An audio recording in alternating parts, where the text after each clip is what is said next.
President Tinubu launches expatriate employment levy.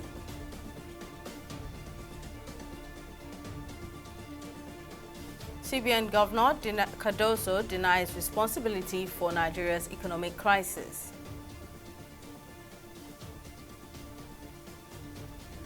And bill to amend CBN Act passes second reading at Senate.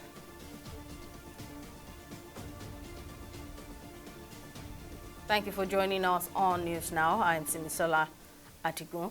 As part of moves to balance employment opportunities between Nigerians and expatriates in the country, as well as facilitate homegrown skill retention and technology domestication, President Bola Tinubu has launched the Expatriate Employment Levy Handbook.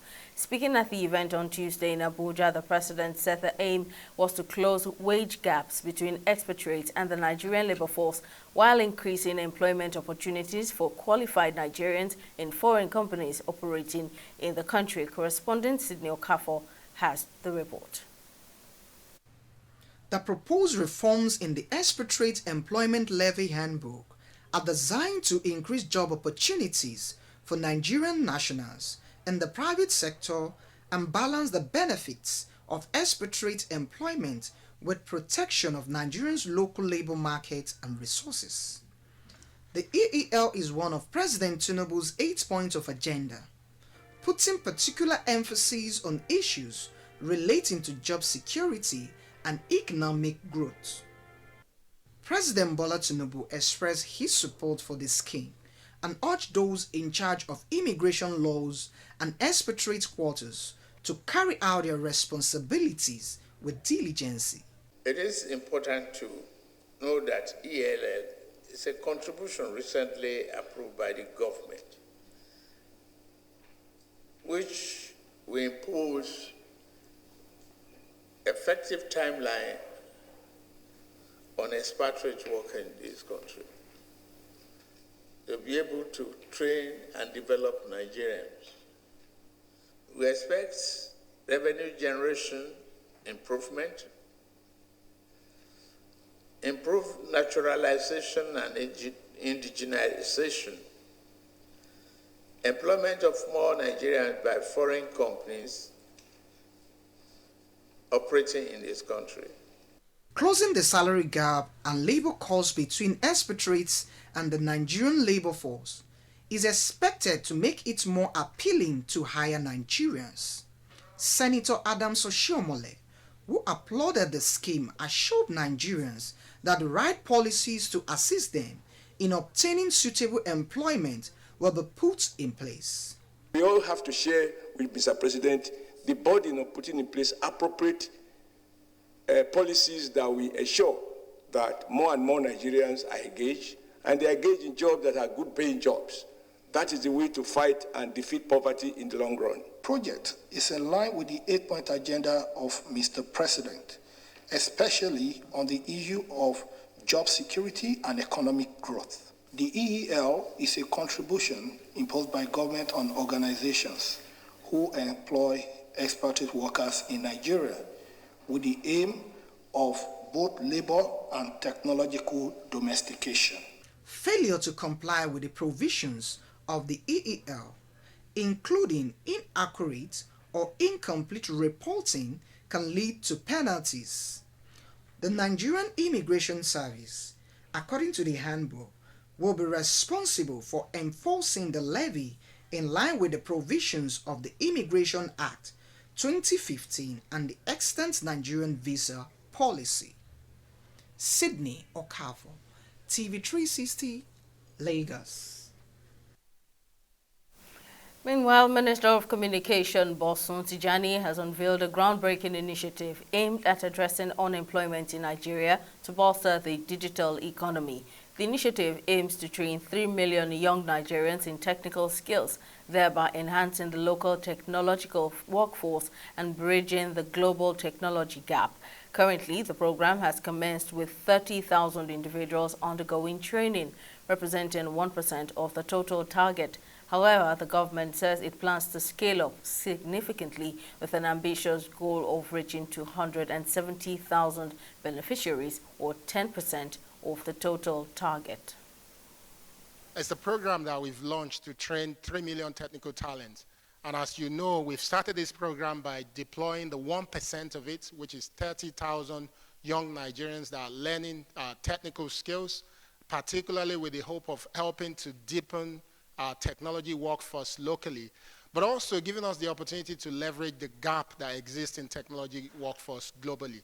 On Thursday, we're going to be scaling that program to 10%, which would mean we're going to announce a new set of people, up to 270,000 people that will benefit from this program. And that program, because of the success of the initial 1%, will be one of the programs that we use to also pilot the unemployment benefit, which means all the unemployed young Nigerians that are part of that program will get the chance, once this benefit is designed and deployed, to benefit from monthly payments while they are learning. President of the National Labour Congress, NLC, Joe Ajaero, has urged the federal government to urgently address hunger and economic hardship in the country. Ajaero said this on Tuesday night after the suspension of further street protests by the NLC. Speaking in Abuja, Ajaero expressed appreciation to Nigerian workers and masses for sending a strong message to the government with Tuesday's nationwide protest that they are united in their resolve to demand accountability. Acknowledging the overwhelming success of the first day of the protest in achieving its objectives, the NEC in session reconvened yesterday and decided to suspend street actions for the second day and ordered that the protest continues nationwide through simultaneous press conferences and activities restricted in all our secretariats in the 36 states of the Federation. Furthermore, the NEC extended the ultimatum by 2 weeks. During this period, the government is expected to implement all agreements reached on the October 2nd meeting. If the government fails to comply within the specified time frame, the NEC will convene again, decide on further lines of action. The NLC remains steadfast in its commitment to defending and promoting the interests of Nigerian workers and the downtrodden masses. We will not succumb to intimidation. We will not yield to harassment. We will keep the interests of Nigerian workers and the people at the heart of our actions all of the time. Meanwhile, in Lagos, chairperson of the NLC in the state, Olufunmilayo Sesi Akinsanmi, has said Tuesday's protest spurred action from the government. She urges Governor Babajide Sanwo-Olu to improve aspects of the state's economy. Mr. Sanwo-Olu, sir, we also want to appeal, sir, that some of the workers in Lagos State, the tax and the taxation on their salary is killing. Please, help us to look into this tax and with a view to reducing and reviewing the taxes on the salary of the workers. We are also asking that with the economic situation and economic downturn and the inflation which has been on the high, that the VAT and the taxes on the goods and services should be reduced so that all this will be affordable for Lagosians. We are also asking that the governor, through the Lagos security, should continue to tighten every loose ends on security of lives and properties in Lagos. Lagos State Governor Babajide Sanwo-Olu has sworn in 5 newly appointed permanent secretaries at the State Secretariat, Ikeja. Speaking at the ceremony held on Wednesday, Sanwo-Olu charged the new permanent secretaries to rededicate themselves and give their best at all times towards ensuring the implementation of government policies. The governor urged the new appointees to see the elevation as a reminder to work harder and stay dedicated. The engine room for this noble vision is the robust civil service, and your dedication, knowledge, and strategic vision are the bedrock upon which these policies and the programs of this government certainly lies on. We believe that you are part of a team that will translate this into tangible benefits to our citizens. I therefore want to urge you to rededicate yourselves and to give your best at all times towards ensuring the diligent implementation of government policies and programs as it relates to each of your MDAs. And of course, within the context of our Teams Plus agenda, you must lead with integrity and transparency, keeping in mind that your unwavering commitment will be instrumental in achieving our collective aspiration for a greater Lagos that we all talk about. Nigeria is grappling with one of its worst economic crises at the moment, with inflation at nearly 30% and food inflation even worse at nearly 36%. The local currency, that's the Naira, has lost about 100% of its value in the last 2 months as Forex continues to bite.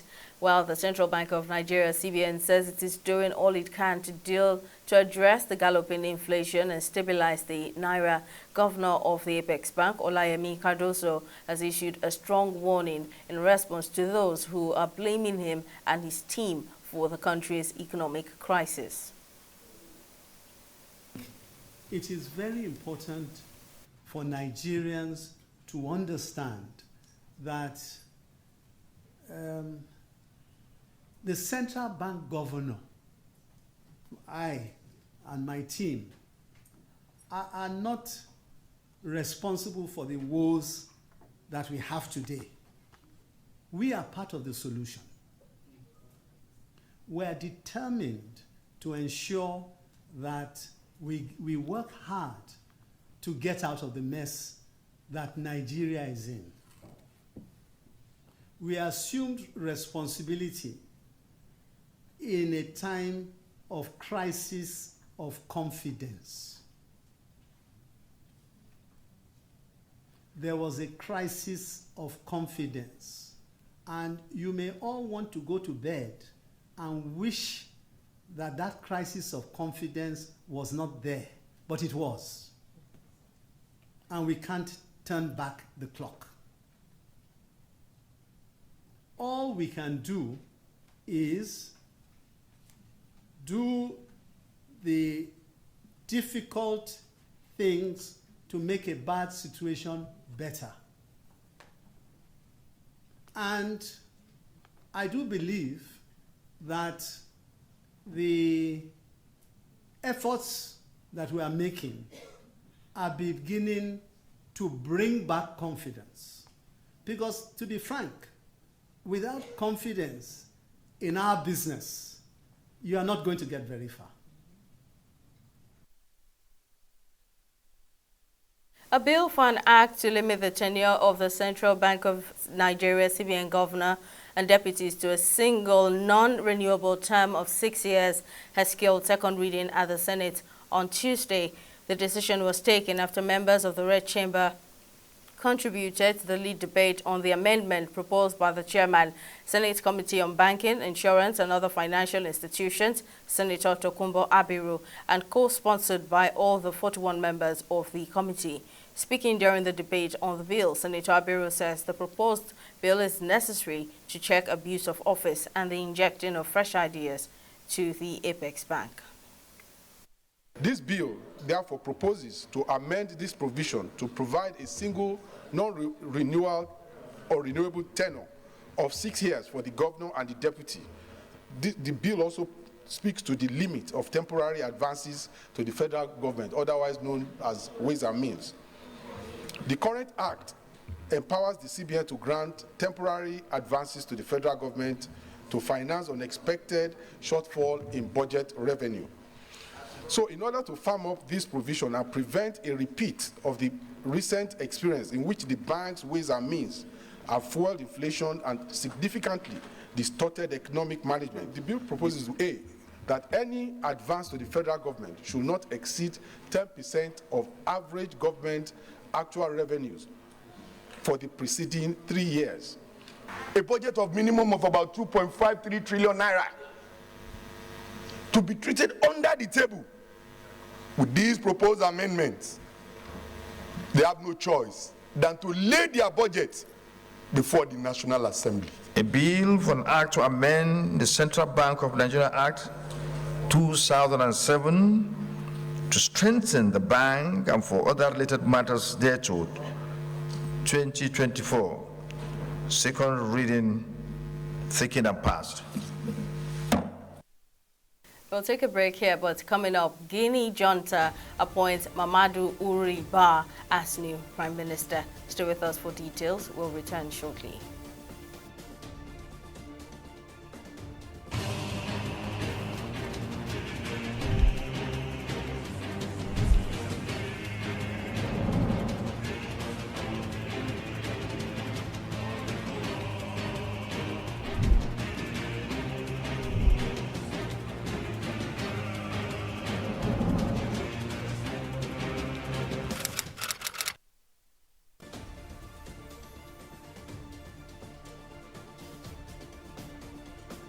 Welcome back. Here's a recap of our top stories. As part of moves to balance employment opportunities between Nigerians and expatriates in the country, as well as facilitate homegrown skill retention and technology domestication, President Bola Tinubu has launched the Expatriate Employment Levy Handbook.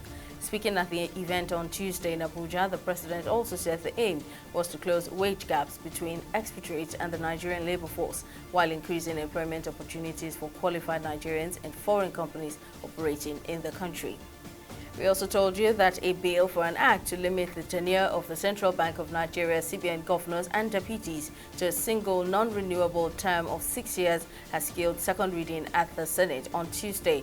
The decision was taken after members of the Red Chamber contributed to the lead debate on the amendment proposed by the chairman, Senate Committee on Banking, Insurance and Other Financial Institutions, Senator Tokunbo Abiru, and co-sponsored by all the 41 members of the committee. Speaking on Tuesday, Abiru said the proposed bill provides a single non-renewable term of 6 years for the governor and the deputy governors. In case you missed any of our news bulletins, and for more updates, you can catch us on Limex World TV or AVO TV, or log on to our website on www.tv360nigeria.com. You can also follow us on our social media platforms on Twitter, Instagram, and YouTube at TV360 Nigeria, or download our mobile app on Google Play Store, Huawei App Gallery, and Apple Store. On Facebook, we're at TV360 Online.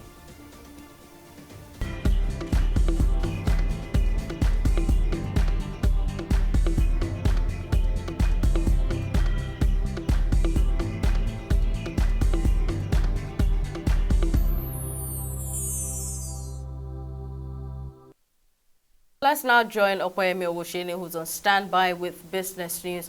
Over to you, Opeyemi. Thank you, Simisola. Hello and welcome to Business News. CBN Governor Olayemi Cardoso has said the Apex Bank will not be involved in the kind of funding interventions carried out by the previous management of the bank.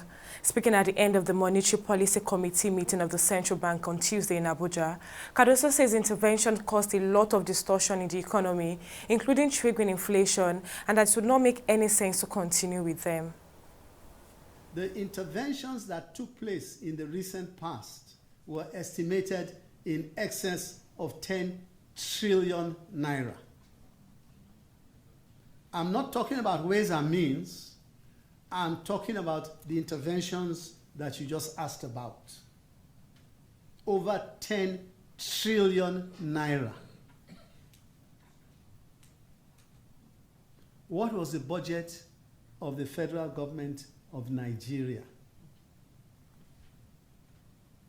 What was the budget of the largest state in Nigeria?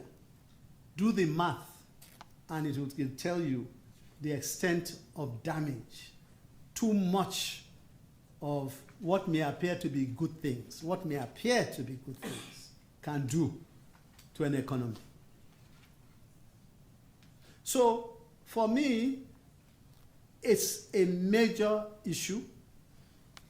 A number of things will be naive to say that in saying we are not going to get directly involved in interventions.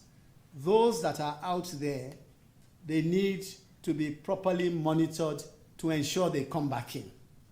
That's one. What has gone out, we have to ensure that we monitor them to ensure that they come back in. And we're doing so. We are already doing that. And with various degrees of success, at some point in time, in the interest of transparency, those figures will be made public. So that has to happen. In addition to that, one is also a believer that for those who have the capacity to handle these kinds of, the relative kinds of interventions, then we can partner with them. Nigeria's central bank has taken an aggressive stance to check the current forex crisis and galloping inflation in the country. After its much-anticipated Monetary Policy Committee meeting on Tuesday in Abuja, CBN Governor Olayemi Cardoso announced a massive hike in benchmark lending rate by 400 basis points to 22.75%. Cash reserve ratio was also raised to 45%. It's the first massive hike in the rates in the history of the Apex Bank and clearly highlights the economic challenge Africa's largest economy is currently grappling with. This next report has more on the story. The 293rd Monetary Policy Committee meeting, chaired by CBN Governor Olayemi Cardoso, is the first since he assumed office in September 2023, and the entire business community in Nigeria has been waiting to see how the central bank responds to the rising inflation and forex challenge confronting the country. 1. Raise the MPR by 400 basis points to 22.75%. from 18.75%. Adjust the asymmetric corridor around the MPR to plus 100 to minus 700 from plus 100 to minus 300 basis points. Raise the cash reserve ratio from 32.5% to 45%. Retain the liquidity ratio at 30%. It's a massive hike in the benchmark lending rate, but the CBN governor made it clear the move is necessary, considering the magnitude of the economic challenge the country is battling. Was centered on the current inflationary and exchange rate pressures, projected inflation, and rising inflation expectations. Members were concerned about the persistent rise in the level of inflation and emphasized the committee's commitment to reverse the trend as the balance of risk leaned towards rising inflation. The committee, however, acknowledged the trade-off between the pursuit of output growth and taming inflation, but was convinced that an enduring output expansion is possible only in an environment of low and stable inflation. But some experts are quick to point out the implication of the massive hike in MPR. Businesses will pay more for loan, and those that have already collected loan, they have to pay high interest rate on those loans. And again, the cost of some of the goods will go up because the businesses will transfer some of those costs to their consumers. And again, now businesses may suffer low patronage because a lot of Nigerians are not earning much to even be able to buy some of this product. Increasing monetary policy rate now, MPR, in order to bring down inflation, may be counterproductive to inflation itself. Recall that we have been increasing monetary policy rate from 11%. We increased it to an all-time rate, and it's still been unable to curtail the stubborn inflation like an STI infection. Nigeria's inflation is nearly at 30%, which is a record. The local currency, the Naira, has lost about 100% of its value in the last 2 months. The CBN has thrown a raft of measures at the problem. The hike in benchmark lending rate is the latest effort in the Apex Bank's battle to bring down inflation and fix the forex challenge. We are moving to a very aggressive regulatory environment where those policies have been coming out, as you can see, and tolerance for people not to abide by the regulations that are coming out and to comply is zero. People will have to abide by those regulations. The next meeting of the MPC is scheduled for 25th and 26th of March 2024. The CBN will be open, some of its policies will begin to bear positive results. But it's been quick to warn that there is no quick fix to the country's current economic challenge. Okbayemi Owoshini, TV360 News, Lagos. We'll go on a short break and be back with Stock Market Report.